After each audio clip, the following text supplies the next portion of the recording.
Bienvenidos a su cápsula en donde estaremos entrevistando a la mayor cantidad de personas de la comunidad LGBT, de la diversidad sexual, que actualmente se encuentran postulando por un cargo de elección en estos nuevos comicios al Poder Judicial. En este caso tengo el gusto de presentarles a Ale Ordóñez.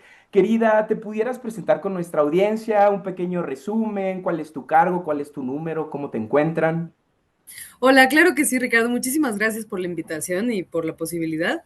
Yo soy Ale Ordóñez, Aleli Ordóñez. Em, bueno, yo soy abogada, me dedico al litigio estratégico en derechos sexuales y reproductivos. Yo soy de sociedad civil y bueno, me animé a participar en esta elección. Ahora ya te platico un poquito más. Pero yo me estoy postulando para un juzgado familiar, pero con una especialización eh, que es juzgado familiar con especialización en adopción nacional e internacional. Esto es en la elección de la Ciudad de México. Ok. Como ves que van a haber Sí, elecciones federales y federales, pero locales. también en algunas entidades. Entonces es ahí donde me pueden encontrar. Yo voy a estar en la boleta verde, que es la de los jueces, los y las jueces. Este, y me pueden encontrar con el número 11 y con mi apellido Ordóñez. Querida Lili, cuéntame un poco cómo fue el inicio de este proceso, en dónde comenzaste la campaña, y en qué momento te permitieron, por ejemplo, acercarte ya a la comunidad, a dialogar, cuáles han sido tus puntos de interés principalmente. Específicamente de la campaña, Ajá, fíjate que para mí es una campaña bien complicada porque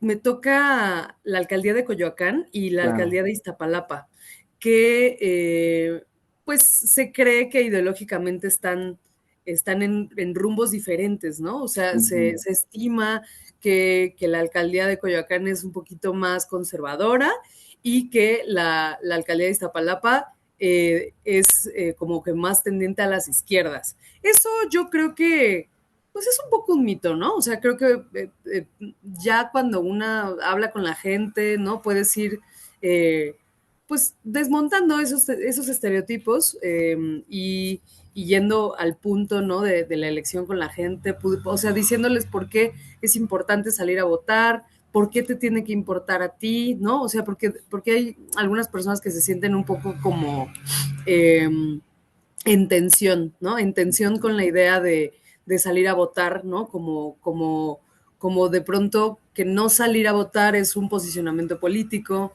Y entiendo el punto, pero me parece que considerando la super bajísima participación que se estima, eh, cada voto vale muchísimo más, ¿no? O sea, vale mucho más que sí salgas a votar. Y eso es pues la idea que yo trato de hacer que llegue a las personas. Ujú. Eh, También, pues comentar esto, ¿no? O sea, que yo me dedico a la defensa de derechos humanos desde hace más de 15 años, pero bueno, específicamente en los últimos 13, desde una organización de la sociedad civil que cofundé, y pues de pronto esto ocurre, ¿no? O sea, ves esta oportunidad. Yo me gusta decirle a la gente, ¿no? En el uno a uno, como esto es como un error en la Matrix, ¿no? O sea, esto no se suponía que pasara. Sin embargo, ocurrió. Y creo que pudiera llegar a encontrarse como algunos huecos en esta reforma que sí pueden generar algo positivo. ¿Cómo cuáles? Estoy pensando en la participación política. Eh, o sea, ¿cuántas generaciones de jueces tendrían que pasar para que las personas LGBTI pudiéramos llegar a la impartición de justicia? No me refiero a una persona, dos personas, ¿no? Porque claro que existen antecedentes de tremenda importancia como Le Magistrade de Ociel, ¿no? En fin, como varias personas que identificamos desde las poblaciones LGBTI, pero que no necesariamente están fuera del closet. Eh, pero pero si lo notas en esta elección, o sea, sí hay particularmente una proporción de grupos históricamente vulnerados que buscamos esta participación, ¿no? Entonces, yo conozco muchos candidatos LGBT, eh, conozco candidaturas muy jóvenes, ¿no? Lo cual, esto sí va a tener, por supuesto, un impacto en la impartición de justicia y, por supuesto, en el día a día, ¿no? De la justicia en relación con la gente, ¿no? Me parece que hay, pues, un mucho mayor alcance de personas racializadas, etcétera. Digo, por decir unas ahorita. Sí, me queda súper claro. Como esta serie de cápsulas pretenden que nuestra audiencia sea, bueno, nuestra comunidad, es decir, la comunidad de la diversidad sexual, me gustaría profundizar un poco más en la actividad, en las aspiraciones, en la construcción de una idea de una justicia con diversidad. Esta idea me parece bastante llamativa. En este caso particular para ti, te tocan dos alcaldías, como lo mencionas, que parecieran disonantes o discordantes. Sin embargo, lo sabemos, sobre todo en el centro del país, atraviesas una calle y es otra realidad totalmente distinta. Sin embargo, no podemos cerrar los ojos a los hechos en los que, por ejemplo, en Coyoacán, pues si bien es cierto que hay unas zonas bastante privilegiadas, bastante verdes, sobre todo la parte que colinda con la Universidad Nacional Autónoma de México, también hay otras que se ven bastante segregadas. Y bueno, el conservadurismo ha impulsado algunas candidaturas cuestionables en términos de derechos humanos, como el caso de Gabriel Cuadri. En cambio, Iztapalapa es una especie pues, de alma mater de la izquierda mexicana. Sin embargo, para la comunidad puede ser un punto de riesgo, es decir, hay muy pocas zonas que sean amigables con la comunidad, hay pocos espacios que procuren la inclusión de la población de la diversidad sexual. ¿En qué más has ido empujando tu campaña? ¿Cómo podrías definir este fenómeno? Si crees que el que tú llegaras a ocupar este cargo de elección popular podría cambiar de alguna manera esta realidad inmediata. Sí, por supuesto. Mira, a mí me gusta pensar que sí. O sea, creo que algo que a mí me gustaría que tu audiencia se imagine, ¿no? Es un poco el día a día de mi vida, ¿no? O sea, yo colaborando y dirigiendo una organización de la sociedad civil sin fines de lucro, donde damos atención legal a personas LGBTI, pues ya te imaginarás, ¿no? O sea, tienes una cercanía muy grande con personas y casos, historias que te generan muchísima frustración, ¿no? Algunos que son de acceso a derechos, ¿no? De pronto, pues alguien que se casa, alguien que tiene hijos y los registra, ¿no? Que hace reconocimiento de hijos, en fin, pero también tienes contacto con esos casos que de verdad te indignan, ¿no? Muchos de esos casos, no quiero hacer una generalización porque me parecería súper injusta, pero muchos de esos casos ocurren en dos materias, ¿no? Que sería la materia familiar, que es muy cotidiana, y la materia penal, ¿no? Entonces, para mí, estas dos materias son estratégicas, hablando específicamente de personas LGBTI, ¿no? O sea, creo que sí es importante llegar a esos espacios, eh, porque la mirada del juzgador sí importa, ¿no? Quiero ponerte ejemplos. Hoy todavía mujeres lesbianas, ya sea madres solteras o en pareja con otra mujer, siguen perdiendo las custodias de sus hijos a manos de sus exparejas cuando son varones en algunos casos, o incluso la familia llega a quitarles la custodia de sus hijos por su orientación sexual. Esto no debería de ser así. Por supuesto que la persona juzgadora o la familia misma, ¿no? No dicen, es porque eres lesbiana, pero se dedican a denostar el ejercicio de la maternidad de esa mujer en particular y de pronto le retiran la custodia.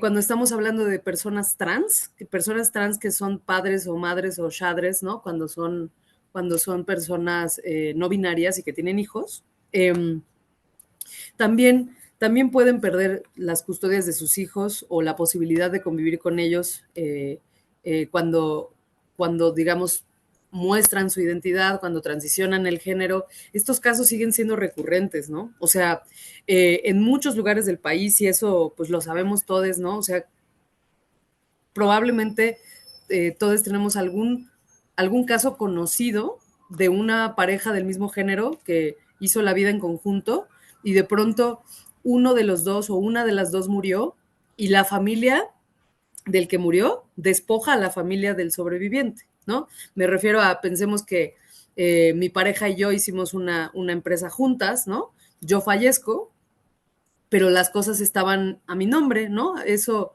suele ocurrir porque, pues como no te casaste, ¿no? O sea, esto normalmente pasa en personas, pues, mayores de 50, ¿no? O sea, digamos, de la generación X más o menos, o sea, gente que no le tocó en sus 20 el matrimonio igualitario y que muy probablemente no salió del closet y entonces ante sus familias, ¿no? Si es que siguen teniendo contacto con ellas, pues son amigos, ¿no? Pero viven juntos. Entonces, el problema es que las cosas están a nombre de uno de los dos y si él es el que fallece, o sea, al rato llega la familia del que falleció y despoja al otro de todos sus bienes, incluso de su casa, ¿no? O sea, hay hasta películas, ¿no? Que han retratado estas historias trágicas. Entonces, algo que es interesante es que donde confluyen estas historias es en el derecho de familia, ¿no? Entonces, para mí, por eso es que esta era la posibilidad. También me postulé a la elección federal, pero ahí no quedé en las tómbolas. Ves que hubo unas tómbolas, ¿no? Pero bueno, ahí no pasé. Sin embargo, esta me parece estratégica porque me parece un espacio que es súper cercano a la gente y particularmente la especialización de adopción para mí es muy poderosa, ¿no? O sea, de hecho, esta candidatura fue una de las que tuvo menor cantidad perdóname, menor cantidad de candidatos y candidatas. Porque es cierto, o sea, y hay que decirlo en voz alta, Ricardo, a la gente no le interesa la adopción, ¿no? A la gente no le interesa adoptar, ni promoverlo, ni que, o sea, es algo que la gente delega en otras poblaciones, como las LGBTI, ¿no? De pronto dicen como, ¿quieres tener hijos? Pues adopta, ¿no? Como un poco como si hubiera que cargar con, con responsabilidades que son y deberían de ser la agenda política de absolutamente todas las personas en este país, ¿no? O sea, a mí me parece que es responsabilidad de las personas solteras, casadas, las heterosexuales, las trans, las cisgénero, todo el mundo, que no haya niños y niñas y adolescentes en situación de vulnerabilidad, esperando por una familia o viviendo en la calle o migrando sin acompañantes. O sea, creo que esta es una responsabilidad de todos y todas, pero particularmente es un espacio, Ricardo, donde no se nos ha dejado pasar, ¿no? O sea, donde se nos ha dicho como, bueno, si ustedes quieren tener hijos, adopten, pero ya cuando intentas adoptar, entonces tampoco se puede, ¿no? O sea, eh, pareciera que es como una especie de historia trágica, ¿no? A la que hay que exponerse, pero al final del día ni ganas tú, ni ganan los niños, tampoco el sistema gana, ¿no? O sea, porque creo que a nadie le conviene, empezando por los niños, pero particularmente al sistema jurídico mexicano, a México como concepto, como nación, a nosotros, no, no deberíamos dejar de lado esta idea, ¿no? O sea, la idea de que haya niños, niñas y adolescentes en casas hogar, en el DIF, en centros de estancia transitoria, creo que es algo que tenemos que atender inmediatamente. Me parece súper potente lo que mencionas. Sin embargo, veo, digamos, una especie de brecha entre lo posible y lo factible. ¿A qué me refiero? Los estados actualmente apelan a la autonomía de criterios o a la autonomía en general para desacatar lo que ya dijo la Corte anterior. Y si tenemos ejemplos previos, por ejemplo, Jalisco en total desacato en la documentación sobre las leyes del registro civil. Actualmente el Código Civil del Estado de Jalisco tiene un apostillado, a pesar que ya se solicitó que eso no fuera así. Es posible en este nuevo modelo, o es decir, a lo que me refiero es los cambios que se plantean en este proceso tan innovador y tan complejo como es el de la elección popular para el Poder Judicial. ¿Hay espacio para esto que mencionas? Es decir, las mismas trabas que existían antes no se heredan. ¿Hay algún cambio significativo del que no me esté percatando y que pueda modificar estas reglas del juego y que los estados no se encuentren en desacato? Eh, bueno, mira, hablando específicamente del desacato, me parece importante decir que todas las personas, o sea, siendo LGBTIs o no, estando en pareja, estando en matrimonio o viviéndose solteras, pueden iniciar un proceso de adopción en México. Lo que dijo la Corte en 2010, desde una sentencia muy icónica de la Corte de la 2-2010, que abordó matrimonio igualitario, Icónica. dijo que por la orientación sexual no podrían sacar de un proceso a una persona, ¿no? O sea, Ujú. por decir, tú eres gay, tú no. Tú eres lesbiana, tú no. Tú eres bisexual, tú no. Entonces, ¿eso qué quiere decir? En términos llanos, que todas las personas LGBTI podemos adoptar a lo largo del país. Ahora, también sabemos que es exactamente lo que tú dices, o sea, el hecho de que lo diga una sentencia, o sea, que lo hace obligatorio en todo el país, no hace que en el día a día, en la cotidianidad, en la materialidad, esto sea accesible, ¿no? Sin embargo, eh, en caso de que te lo nieguen, se puede presentar un amparo, se pueden iniciar los procesos tanto en Ciudad de México como en Coahuila. ¿Dónde más he sabido? Bueno, he sabido de esos dos casos donde sí se otorgan eh, En Chihuahua, hasta favorablemente. los colectivos hacen un pastel por los años que cumplen en desacato a las autoridades. No manches. Sí, Sí. o sea, es cierto que hay desacato, eso no podemos negarlo. ¿Y cómo podría llegar a cambiar el hecho de que la persona LGBTI esté ahí? Bueno, o sea, creo que preámbulo, los procesos per se de adopción son, eh, son, me parece que eh, demasiado cansados para la gente, ¿no? O sea, creo que el hecho de que sean tan largos, y no quiero hacer mención sobre lo indagatorios que pueden ser, porque a mí me parece que tienen que ser indagatorios. Quiero decir, si yo conozco un niño, niño, adolescente y quiero ejercer su cuidado, ¿no? Quiero integrarlo a mi familia como mi hijo, como mi hija, mi hija, sí me parece que tiene que operar, ¿no?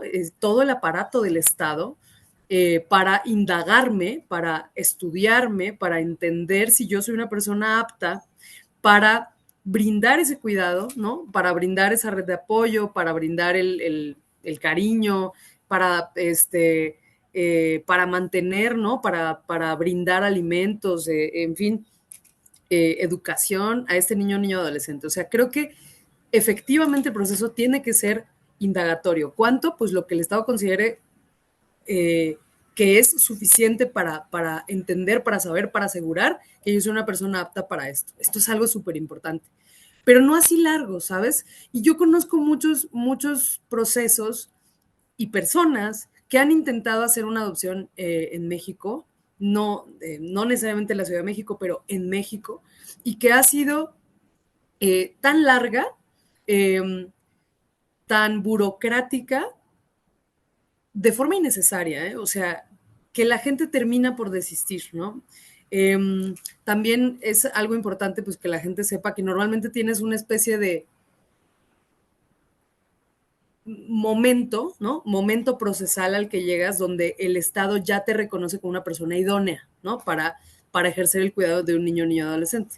Pero este certificado, ¿no? De idoneidad, le llaman algunos países, pues no es eterno, ¿no? O sea, porque, porque pues puede que me lo dieron mientras yo tenía este trabajo, pero pues luego lo perdí, ¿no? O mientras yo tenía esta conformación familiar, pero después me divorcié y entonces me deprimí y pasé por un proceso complejo y entonces, ¿sabes? O sea, estos certificados tienen una temporalidad. Y a veces la gente se queda ahí. O sea, cuando, cuando realmente llega el momento en el que puede ostentar la custodia de un niño adolescente, pues ya no se le permite porque ya pasó el tiempo. Entonces, a eso me refiero. O sea, creo que el hecho de que una persona LGBTI, digamos yo, ¿no? Pudiera llegar a este cargo, no va a ser por sí mismo que el proceso sea menos indagatorio o más sencillo. Sin embargo, algo que sí se puede hacer, pues es tratar de dar prioridad a estos asuntos para que no se queden en la espera, ¿no? O sea, que no se vayan Pagados. al archivo. Eso es algo que sí se puede hacer, ¿no? Y por supuesto, pues que en esas determinaciones exista una perspectiva de orientación sexual, identidad de género y características sexuales. O sea, eh, darle prioridad a los casos donde se involucren los derechos de niños, niñas y adolescentes, eso definitivamente puede hacerse y debe. Háblame un poquito de tu proceso en la elección, pero particularmente en relación a qué crees que hubiera cambiado si en este proceso existieran las cuotas por acción afirmativa, porque personalmente me parece, salvo tu mejor opinión, que es un retroceso en materia de derechos humanos que no existan en este proceso electoral. Entiendo que es complejo hablar de algunas cosas por las normativas electorales, pero a grandes rasgos, lo que me puedas responder. ¿Por qué para ti podría ser diferente para una persona que a una persona heterosexual este mismo proceso y por qué es importante que sigan existiendo? Te cortaste un poquito Ah, y ya no. perdón. Eh, No te eh, preocupes. Te sí, preguntaba que para ti, ¿por qué es importante que sigan existiendo las cuotas por acción afirmativa y qué haría diferente o qué es diferente en un proceso, por ejemplo, como el tuyo, de una persona de la diversidad y otra persona heterosis en el contexto regular del Poder Judicial? ¿Qué es lo que hace la diferencia y por qué todavía son necesarias estas candidaturas? sí, pues mira, eh, primero las acciones afirmativas pues son súper importantes, ¿no? O sea, ¿qué son estas acciones afirmativas? Pues son medidas que el Estado puede tomar para garantizar la participación de ciertos grupos, ¿no? Los que decíamos hace rato que normalmente no están ahí, ¿no? Entonces, bueno, hablando de personas LGBT en específico, pues normalmente se nos discrimina, pero de forma vedada, ¿no? O sea, eh, hay tantos casos que conocemos como, pues es que yo iba a ser socio del despacho de abogados, pero se dieron cuenta que era gay y entonces pues ya me dejaron en el banquillo, ¿no? O sea, la gente no dice, te estoy haciendo este daño, este mal, ¿no? Porque eres una persona LGBT, pero ocurre. Entonces, una forma de garantizar la participación en los puestos de elección popular, en los cargos de toma de decisiones, y particularmente en ¿no? De impartición de justicia, pues es el establecimiento de medidas afirmativas, ¿no? De acciones afirmativas, o sea que pues tendrían que ser temporales en lo que se garantiza la participación de estos grupos y luego pues se retiran. Desgraciadamente, como tú bien dices, no hay en estas elecciones, ¿no? No hay como, pues porque estas elecciones pues tuvieron muchos errores de estructura, ¿no? O sea, en el diseño, porque pues se hicieron muy rápidamente con este interés de que quedaran antes del 2027, ¿no? Entonces es un retroceso definitivamente sí. Eh, puede de alguna manera eh, impactarnos de forma positiva, que en el 27 sí haya acciones afirmativas, definitivamente, yo creo que tenemos que pelear por eso, pero también, o sea, quiero decir algo que me parece importante sobre la participación LGBTI, o sea, y es que lo estaba pensando hace unos días, eh, y es que, como tú sabes, ¿no? Se espera una participación de no más del 10% del electorado, eso es algo muy grave en estas elecciones. Eh, sin embargo, si tú contrapones eso con que dicen, ¿no? Dicen las cifras oficiales del INEGI que pues están un poquito muy viejas, ¿no? Porque son de 2016, si no recuerdo mal, que las personas LGBTI en el país somos 5%. Yo francamente creo que hablar de 5% de la población LGBTI en la Ciudad de México es una cifra baja, ¿no? Pues la cifra Pero negra, ¿no? ajá, pero pensemos, ¿no? Pensemos que sí, que el 5% de la lista nominal de la Ciudad de México seamos personas LGBTI. O sea, si comparamos eso, Ricardo, o sea, con la participación que va a tener o que se espera tener en estas elecciones, o sea, a mí me parece que el voto LGBTI vale muchísimo, ¿no? O sea, si la gente LGBTI se decide a votar, creo que sí podemos garantizar, pues si no una acción afirmativa que debió surgir, ¿no? De la ley misma, de la convocatoria misma, al menos sí pudiera nuestro universo de votantes llevar a candidaturas LGBTI a los cargos de la impartición de justicia definitivamente. Me encanta que has tocado el tema. De hecho, mi audiencia sabe que normalmente trabajo con datos, soy periodista de datos. Por eso la base de datos que les compartí, algunas de las candidaturas que ya tengo yo el registro que forman parte de la comunidad. Y la pregunta es, justo, el INEGI tiene muy poco tiempo contabilizándonos, es decir, la política pública que trata de darnos cuerpo como comunidad tiene escasos 4 o 5 años, es decir, nació ayer. Eso además contemplando que los censos de población y vivienda, porque en este caso no vamos a hablar de la NDICE, que es la encuesta que está determinada particularmente para la población de la diversidad sexual. Bueno, los censos siempre tienen atrasos. Esta medida fue de utilidad en tu caso para definir el universo al que ibas dirigida, es decir, ¿consideras que este esfuerzo del Estado sí ayudó a tener una determinación mucho más clara de quiénes somos, qué representamos en nuestras comunidades? ¿Te ayudó de alguna manera a darte una idea de cómo hablarnos o cómo dirigirnos? No, yo creo que esto ha salido un poco sobre la marcha, ¿no? O sea, yo creo que quienes decidimos ser parte de esta elección, ¿no? De Ujú. esta posibilidad, hemos ido a ciegas, ¿no? O sea, hemos ido a prueba y error. Bueno, creo que el INE mismo, ¿no? O sea, ha ido sacando determinaciones, acuerdos por semana. Yo creo que yo recibo, sin mentirte, unos 5 o 6 correos del Instituto Electoral de la Ciudad de México con lineamientos nuevos, ¿no? Entonces, este es un proyecto vivo, ¿no? Literalmente se está haciendo sobre la marcha. Yo creo que eso es algo que no tendrán las siguientes elecciones, ¿no? Las del 27 me parece que pues ya habrán andado sobre este camino, pero claro que hay tantísimo que se tiene que cambiar y que mejorar, ¿no? O sea, creo que el diseño de las campañas, por ejemplo, pues realmente no te permite romper tu propio algoritmo, ¿no? O sea, creo que algo que hemos pues, descubierto, ¿no? Algunos candidatos y candidatas, pues es que justo esta posibilidad, la que tú me regalas ahora, o sea, del podcast, de la cápsula informativa, o sea, de poder hablar con alguien que tiene una propia audiencia, o sea, grande o pequeña, no importa eso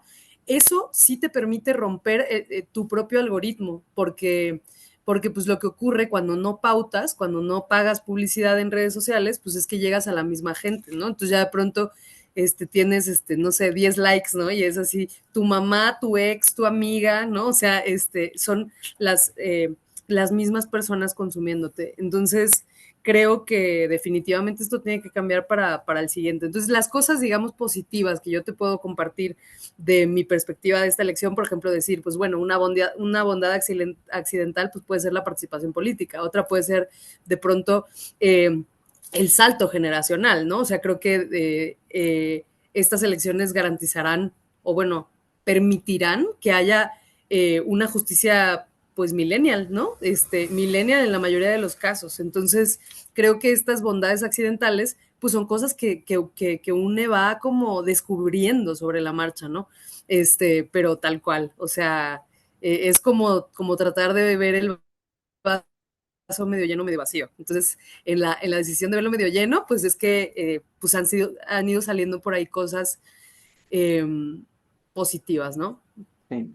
Querida, pues se nos está casi terminando el tiempo. Yo quisiera regalarle más tiempo, pero son demasiadas candidatas y candidatos y tenemos que cubrir a las más posibles. Te mando un gran abrazo, pero no sin antes que nos regales de nuevo tu nombre completo, tu número de planilla, tu color, tus redes sociales para que la comunidad de la diversidad sexual sepa que hay un lugar en donde pueden consultar por lo menos estas cápsulas para enterarse quiénes son estas personas candidatas al Poder Judicial. Claro que sí, muchas gracias Ricardo de nuevo por la invitación. Yo soy Aleli Ordóñez, pero recuerden el Ordóñez, o sea, porque ustedes me van a poder encontrar en la boleta así, con el número 11 y el apellido Ordóñez en la boleta verde en la elección judicial de la Ciudad de México. Esto si viven en Coyoacán o en Iztapalapa, pero si no viven en estas alcaldías, ayudan muchísimo compartiendo con sus contactos esta información. Muchísimas Querida gracias. Ale, te mando un gran abrazo, muchas gracias por tu tiempo y estamos en contacto. Mucha Claro que suerte. sí, muchísimas gracias Ricardo. Hasta Cuídate luego. mucho. Chao. Chao.